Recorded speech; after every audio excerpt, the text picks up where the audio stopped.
Good evening dear students. इस video में हम अमेरिकन लिटरेचर की जो हिस्ट्री है उसे कवर करेंगे। In this video will cover American history in 5 parts. हम अमेरिका के इतिहास को 5 हिस्सों में कवर करेंगे। जो फर्स्ट पार्ट होगा इस वीडियो का, let me tell you something about the structure of these videos, because American history is one of the very important components of English literature। जो लोग इंग्लिश लिटरेचर पढ़ते हैं उनमें से काफ़ी लोग अमेरिकन सब्जेक्ट्स पर पीएचडी करते हैं, अमेरिकन लिटरेचर पढ़ते हैं। तो हम चाहते हैं कि आप अमेरिका का इतिहास, अमेरिकन हिस्ट्री को थोड़ा सा विस्तृत रूप से पढ़ें, थोड़ा सा डिटेल रूप में पढ़ें, आपको वो समझ आ जाए।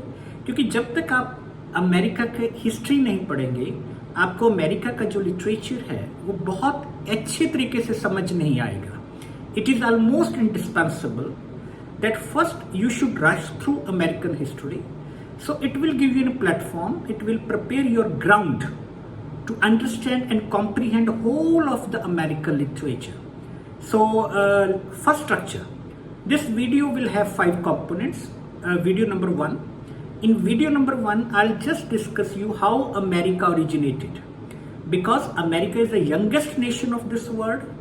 इस पूरे दुनिया के इतिहास में अगर आपको सबसे जवान देश मिलेगा जिसका इतिहास सबसे छोटा है, वो अमेरिका है। और अमेरिका का इतिहास समझना इसलिए भी इम्पॉर्टेंट हो जाता है कि एक ऐसे छोटे बच्चे की तरह है जिसका जन्म सबसे बाद में हुआ, पर जो सबसे ज्यादा ग्रो हुआ। Since we know America is the largest economy of the world with the highest GDP and with the highest per capita income, क्योंकि अमेरिका दुनिया की सबसे बड़ी अर्थव्यवस्था है, दुनिया में एक महाशक्ति है।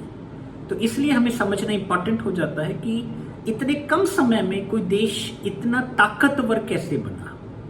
तो इसलिए अमेरिकन लिटरेचर जो अमेरिका के नेशन का प्रतिबिंब है, as we all know that literature is a reflection of society। तो जब आप अमेरिका का लिटरेचर पढ़ेंगे, जब आप अमेरिका का साहित्य पढ़ेंगे, तो उसमें आपको अमेरिका का इतिहास नजर आएगा, उसके देश की आत्मा नजर आएगी। तो इसलिए बेहद जरूरी होता है कि हम अमेरिका का इतिहास पढ़ें। तो नंबर 1 वीडियो में आपको पता लगेगा हाउ अमेरिका ओरिजिनेटेड, अमेरिका का जन्म कैसे हुआ, वो अमेरिका कैसे बना, कैसे वो 13 कॉलोनीज ने एक संघर्ष किया, जिसके बाद उन्होंने अपने आप को एक आजाद, इंडिपेंडेंट और सॉवरन नेशन जो था वो डिक्लेयर किया। तो will understand how America originated and how they declared themselves sovereign independent after a fierce battle between the English government. तो part number 1 video. Part number 2 में हम अमेरिका की लिटरेरी हिस्ट्री करेंगे from 16th century to 17th century. ये होगा part 2 video इस series का। Part 3 video होगा 17 to 1800, पार्ट 4 होगा 1800 to 1900, और फिर होगा 1900 से जो करंट चला अप टू 20th सेंचुरी। तो मैं at the cost of repetition I would again like to tell you this video will have 5 parts. There will be a series. First part जो ये वाला है जो आप अभी देख रहे हैं, what you are witnessing today in this video, that is the first part in which we'll just discuss America's history। ये आप लिख भी सकते हैं। पार्ट 2 वीडियो में क्या होगा, हाँ जी, अमेरिकन इतिहास, अमेरिकन हिस्ट्री 1600 से 1700 तक की। पार्ट 3 वीडियो में आपको मिलेंगे 1700 से 1800 तक का। पार्ट 4 वीडियो आपको मिलेगी 1800 से 1900, और पार्ट 5 1900 से 2000। और मैं उम्मीद करता हूं जो ये वीडियोस होंगी कंपैरेटिवली छोटी होंगी। मैंने इन्हें सेगमेंटेड कर लिया है, I have bifurcated this video. तो almost every video will be of 15 to 20 minutes, but I hope after going through this videos there will be nothing that you will be afraid of American literature. जो बच्चे हर वक्त करते रहते हैं students, American literature sir, American literature, history of American literature sir, वो आपके सारे इश्यूज परमानेंटली सॉर्ट आउट हो जाएंगे। तो I hope myself clear. तो now we are covering part 1 American history, और इसका टाइटल है history of America as a nation, how America originated and how it grew. वो सारा हम कवर कर रहे हैं पार्ट 1 में। सो करें स्टार्ट, लेट अस बिगिन। तो अमेरिका की यात्रा शुरू होती है, जैसे हमने बचपन में पढ़ा हम सब ने, 1492 जब क्रिस्टोफर कोलंबस ने अमेरिका को डिस्कवर किया और इसे कहा गया था न्यू वर्ल्ड। इसका मतलब ये नहीं था कि अमेरिका उस वक्त कोई वेकेटेड जगह थी, खाली थी। वहां पर नेटिव्स लोग रह रहे थे, वहां के जो लोग ओरिजिनल लोग हैं, जो वहां के जिन्होंने वहां पे जन्म लिया था, वो लोग वहां पे रह रहे थे। पर क्योंकि यूरोपियन लोग कॉलोनाइजेशन कर रहे थे उस वक्त दुनिया की, अपने नेविगेटर्स को, अपने एक्सप्लोरर्स को, अपने ट्रैवलर्स को दुनिया के हर कोने में भेज रहे थे, और यही वक्त था जब से ग्लोबलाइजेशन शुरू हुई। तो first thing which you have to remember, जो आपने याद रखना है, 1492 कोलंबस ने अमेरिका में पांव धरा। इसे तब कहा जाता था न्यू वर्ल्ड। तब से हाँ जी, ये दुनिया की दृष्टि में आया, ये दुनिया के ध्यान में आया, दुनिया के मंच पे आया कि कोई ऐसी जगह भी है जिसे न्यू अमेरिका, न्यू वर्ल्ड कहा जाता है। हाँ जी, आगे हम क्या देखते हैं, यूरोपियन पीपल क्योंकि उस वक्त कॉलोनाइजेशन में बिजी थे, ये आमतौर पे स्टूडेंट्स को दिक्कत आती है। Student generally face this problem, they don't know about what is colony और पोस्ट कॉलोनियल कॉलोनिज्म। तो मैं आपको थोड़ा सा क्लियर कर देता हूं। The word colonialism has come from the word colony. Colony का हिंदी मतलब होता है बस्ती। एक तो हमारी कॉलोनीज होती है जिसमें हम घर डालते हैं आजकल, ये वो वाली कॉलोनी नहीं होती। जब हम साहित्य में वर्ड कॉलोनी डिस्कस करते हैं तो उसका मतलब होता है बस्ती। बस्ती का मतलब होता है कोई भी ऐसी जगह जहां पर कोई देश अपना सस्ता सामान बेचता है और हाँ जी, सस्ता सामान खरीदता है और महंगा सामान बेचता है। For example, east India company क्या करती थी, हाँ जी, इंडिया में कॉलोनीज में, वो वहां से महंगा एक्सपोर्ट करती थी, यहां से सस्ते प्रोडक्ट खरीदती थी। तो एक कॉलोनी ऐसी जगह होती है जिसे आर्थिक रीजंस के लिए एक्सप्लॉइट किया जाता है। So colony is the name for a place where a country sells goods at high prices and purchases raw material at very very cheap rates। सस्ता सामान खरीदो और महंगा सामान क्या करो, बेचो।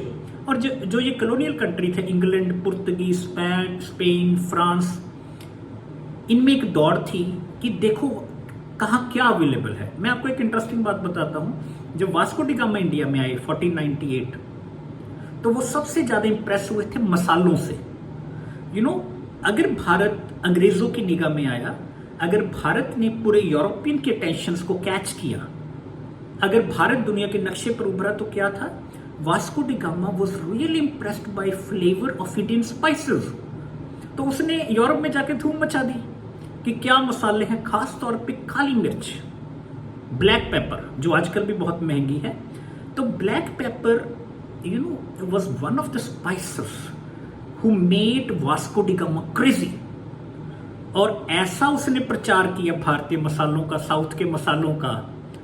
तो उसके बाद क्या हुआ वो इतिहास है, कैसे यूरोपियन लोग पागलों की तरह हमारी तरफ आए, उन्होंने यहाँ पर आके लूटपाट की, हमारी अर्थव्यवस्था को चौपट किया।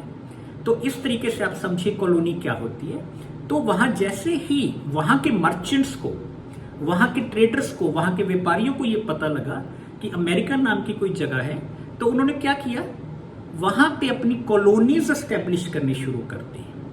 भी ऐसा करते हैं, वहां पर जाके धंधा करते हैं, वहां पर खूब पैसे बनेंगे। उसके दो फायदे होंगे, एक तो अपनी सरकार को टैक्स नहीं देना पड़ेगा वहां पे, क्योंकि local government takes so much of the taxes, वहां पे टैक्स नहीं देना पड़ेगा, नया धंधा होगा, नए लोगों से मिलेंगे और जगह ऑलमोस्ट मुफ्त में मिल जाएगी। तो ब्रिटिश मर्चेंट्स की निगाह पड़ी अमेरिका पे और उन्होंने वहां पर कॉलोनीज एस्टेब्लिश करना क्या कर दिया, शुरू। तो सबसे पहली कॉलोनी जो अमेरिका में बनाई गई वो थी, हाँ जी, कॉलोनी ऑफ वर्जीनिया, 1607। आप ये डेट नोट कर लीजिए, क्योंकि अमेरिका ने, इंग्लैंड ने टोटल 13 कॉलोनीज एस्टेब्लिश की, 13 colonies. Colony of Virginia was the first colony established by British merchants in 1607। तो उसके बाद धीरे धीरे और मर्चेंट आते रहे कॉलोनीज बढ़ती रही, उनकी एक्सपेंशन होती रही, उनकी पॉपुलेशन बढ़ती रही। हुआ क्या समय के साथ, यूरोपियन लोगों की पॉपुलेशन यहां पर बढ़ गई, नेटिव लोग दब गए। अब आप एक बात ध्यान से सुनिए, यहां 3 चीजें हुई। नेटिव लोगों की पॉपुलेशन कम होनी शुरू हो गई, पहली बात। सेकेंडली क्या हुआ, European people started migrating in a large number, उनके परिवार बस गए, उन्होंने बच्चों को जन्म देना शुरू कर दिया, उनकी पॉपुलेशन एक्सपैंड कर गई। थर्ड, इन्होंने अपने बिजनेस को स्टैब्लिश करने के लिए, एग्रीकल्चर को स्टैब्लिश करने के लिए अफ्रीका से स्लेव्स खरीदने शुरू कर दिए, जैसे हमने बिलवड में देखा था सवेरे। तो slave history goes back to the 16th century. जब ब्रिटिश मर्चेंट्स ने अमेरिका में अपने बिजनेस को स्थापित करना था, स्टैब्लिश करना था, दे नीडेड ह्यूज लेबर। तो वो लेबर कहां से आई, अफ्रीका से स्लेव खरीदे गए, और धीरे धीरे स्लेव खरीदना एक ट्रेडिशन बन गई, और उसे अमेरिकन लोगों ने लीगलाइज कर दिया। It became a legal practice. तो अब ये 3 बातें समझ गए। तो धीरे धीरे ये अमेरिकन कॉलोनीज प्रॉस्पर होती चली गई, खुशहाल होती चली गई। They earned a lot of money, they become wealthy. अब भाई साहब, ये दुनिया का नियम है कि जब आप अमीर होते हैं तो लोग आपको नोट करते हैं, लोगों की दृष्टि आप पे जाती है। अदरवाइज जब तक आपके पास पैसा नहीं होता, आप किसी के काम के नहीं होते। पर जब आपके पास पैसा आ जाता है, लोग आपको होनहार भी कहना शुरू कर देते हैं, लोग आपके साथ अच्छा व्यवहार भी करना शुरू कर देते हैं, जेलसी भी शुरू हो जाती है। वही ये 13 कॉलोनीज के साथ हुआ।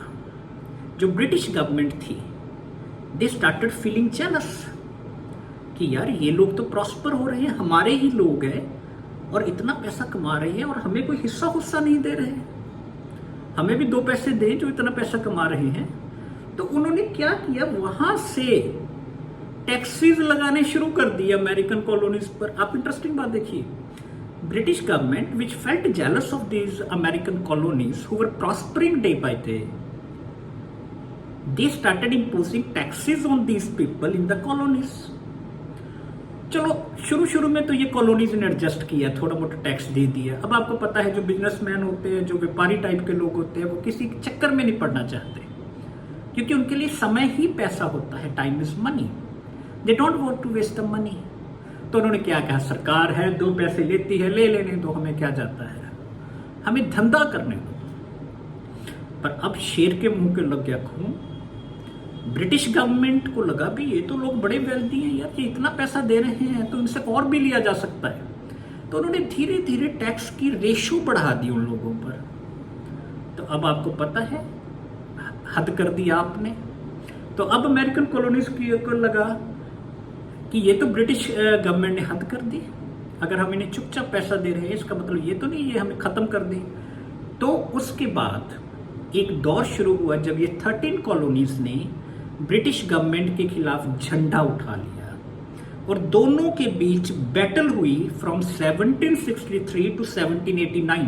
ये पीरियड याद रखिएगा, इसे हम कहते हैं age of revolution in America. From 1763 1763 तो 1799 1789। तो अब जो यहाँ के कॉलोनीज के लोग थे, हाँ जी, उन्होंने क्या कहा, पहली बात, आप हमारी सरकार नहीं है। वाई? बिकॉज आप कोई वोटें नहीं डलवाते, हम आपको वोट नहीं डालते, हम आपको चुनते नहीं, आप हमारी सरकार कैसे हुए? सेकेंडली, अगर आप हमारी सरकार हैं तो हमें इलेक्शंस में खड़े होने का मौका दीजिए। तो उन्होंने एक नारा दिया, नो टैक्स विदाउट रिप्रेजेंटेशन। जब तक आप हमें अपनी सरकार का हिस्सा नहीं बनाएंगे, हम कोई पैसा नहीं देंगे आपको।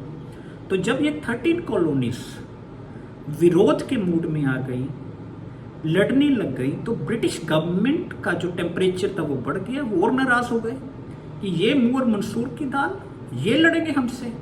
तो ब्रिटिश गवर्नमेंट ने इन्हें मिसकैलकुलेट कर लिया कि ये हमारा क्या कर लेंगे। तो उन दिनों में एक इंसिडेंस हुई 1773, ये इंसिडेंस को नोट कर लीजिए, ये आपको पेपर में कहीं भी आ सकती है, यूजीसी में कहीं भी, अगर आप इंग्लिश लिटरेचर के साथ रिलेटेड कुछ भी जाओगे, इवन कोई भी गवर्नमेंट जॉब दोगे, एग्जाम दोगे, ये आपको कहीं भी आ जाएगा, जिसे कहते हैं Boston tea party. Again I repeat, Boston tea party 1773। ये एकमात्र ऐसी घटना है जो एक इतिहास बन गई, जिसके बाद अमेरिका एक आजाद देश के रूप में उभर कर आया। तो again I repeat, Boston tea party 1773। अब आप पूछेंगे, now it is very natural for you people to ask what was the Boston tea party, why it was so important in American history, and how did it made America one of the sovereign, independent, and one of the most opulent nation of the world. So the reasons are not far to seek. So let us dig deep into the what was the Boston Tea Party. तो दोस्तों कुछ ऐसा हुआ, British government ने jealous feel करते हुए लोगों से ईस्ट इंडिया कंपनी, जो उस समय भारत में राज कर रही थी, आपको पता है भारत का इतिहास, तो ईस्ट इंडिया कंपनी भारत में थी, तो उन्होंने ईस्ट इंडिया कंपनी को लाइसेंस दे दिया कि आप चाय बेचिए इन 13 कॉलोनीज में, और हम आपसे टैक्स के नाम पर एक पैसा भी नहीं लेंगे। जिसके पीछे ब्रिटिश गवर्नमेंट की इच्छा थी इन लोगों का धंधा चौपट करना, क्योंकि इन्होंने टैक्स देने से इनकार कर दिया था, तो उन्होंने अपना दांव खेला। अब दोबारा समझिए, ईस्ट इंडिया कंपनी को ब्रिटिश गवर्नमेंट ने लॉ कर दे दिया कि आप बिना टैक्स दिए वहां पे चाय बेचिए। अब जैसे ही ये 13 कॉलोनीज को पता लगा, उन्होंने कहा पहली बात तो ब्रिटिश गवर्नमेंट है कौन लाइसेंस देने वाली, क्योंकि हमने पहले डिक्लेयर कर दिया हम उनका ना तो पार्ट है ना हम उनका हिस्सा है। Who have given them power to decide who will sell tea or who will not sell tea? Second बात, अगर हमने टी बेचने की इजाजत दे दी ईस्ट इंडिया कंपनी को, हमारा तो धंधा चौपट हो जाएगा। आप इमेजिन कीजिए 100 रुपए की चीज है, एक बंदा उसे टैक्स लगाकर बेच रहा है, 118 की पड़ेगी, एक बंदा 100 पर टैक्स नहीं लग रहा, वो 102 की भी दे देगा, तो इतना बड़ा गैप कैसे खत्म होगा?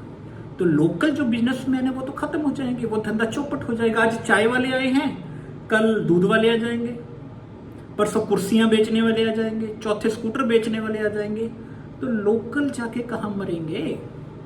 तो इसे कहते हैं इकोनॉमिक्स में थ्योरी ऑफ प्रोटेक्शनिज्म। जिन लोगों ने थोड़ी सी भी अर्थव्यवस्था पढ़ी है, तो इन कॉलोनी ने डिसाइड किया कि अब हमें आर या पार करना होगा। एक आखिरी लड़ाई जो ब्रिटिश गवर्नमेंट से है वो करनी पड़ेगी, या तो मिट जाइए या मिटा दीजिए, कीजिए जब भी सौदा खरा कीजिए, कि अब के सब कुछ स्पष्ट होगा। तो जैसे ही ईस्ट इंडिया कंपनी की चाय की शिपमेंट्स वहां पे आई, समुद्री जहाजों में चाय भर भर के आई, तो ये लोग पहले से तैयार खड़े थे, इन्होंने लेके चाय के बैग सारे समंदर में फेंक दिए, चाय को वेस्ट कर दिए ईस्ट इंडिया कंपनी की, चाय ऐसे उड़ाई हवा में, एंड इतिहास में इस घटना को दर्ज किया गया Boston tea party. So my dear friends, I hope you are clear. इस घटना को क्या किया गया? Boston tea party. And further it fuelled the imagination of local colonisers and they waged a fierce battle after that. तो अब British government नाराज हो गई बोस्टन टी पार्टी के खिलाफ, तो महायुद्ध चला, और युद्ध इतना भयंकर रहा जिसमें जो ये कॉलोनीज थी ये ब्रिटिश गवर्नमेंट को हराने में क्या रही? कामयाब रही। तो 4 जुलाई 1776 ये अमेरिका के इतिहास का स्वर्णिम दिन है, ये अमेरिका के इतिहास का एक गौरवमय दिन है, जब अमेरिका ने दुनिया में अपना परचम फहराया और दुनिया को ये स्पष्ट किया कि हम किसी ब्रिटानिया सरकार के अंडर नहीं है, हम एक आज़ाद देश है, हमें अपने फैसला लेने का खुद अधिकार है। तो उस वक्त वहाँ के राष्ट्रपति थे एक महान आदमी जॉर्ज वॉशिंगटन। तो 4 जुलाई 1776, इसे आप नोट कर लीजिए please. This is the historic date which gave one of the most important event to all of us. तो 4 जुलाई 1776, 4 जुलाई 1776 को अमेरिका इंडिपेंडेंट हुआ। अमेरिका ने अपना कॉन्स्टिट्यूशन बनाया धीरे धीरे, और उसमें सबसे बड़ी बात कही जो धीरे धीरे जाके दुनिया का आधार बना, वी आर ऑल इक्वल। ये दुनिया का सबसे अच्छी स्टेटमेंट है सुनने में। जो जो इंसान ने इस धरती पर जन्म लिया है वो बराबर है, ना हम उस पर रंग के आधार पे, ना जात के आधार पे, ना सेक्स के आधार पे, ना पैसे के आधार पे भेदभाव करेंगे। ये अलग बात है सैडली कि अमेरिका में, जैसे हमने सवेरे बिलवट किया था, रेशियल डिस्क्रिमिनेशन रही, बहुत देर अमेरिका में रेशियल डिस्क्रिमिनेशन रहा, पर एनी हाउ जो उस वक्त का संविधान रचा अमेरिका ने, उसमें ये स्पष्ट कर दिया कि आज के बाद सारे नागरिक बराबर होंगे। तो इस संविधान के बाद अमेरिका ने इतिहास में एक शानदार देश के रूप में अपनी जर्नी शुरू की। तो वहां से चलते चलते वो अमेरिका दुनिया का सबसे प्रोस्पेरियस कंट्री बना। So this is the little bit of the history which you need to understand about America. अब मैं कुछ चीज़ें रिपीट कर दूं ताकि आपको ध्यान आ जाए।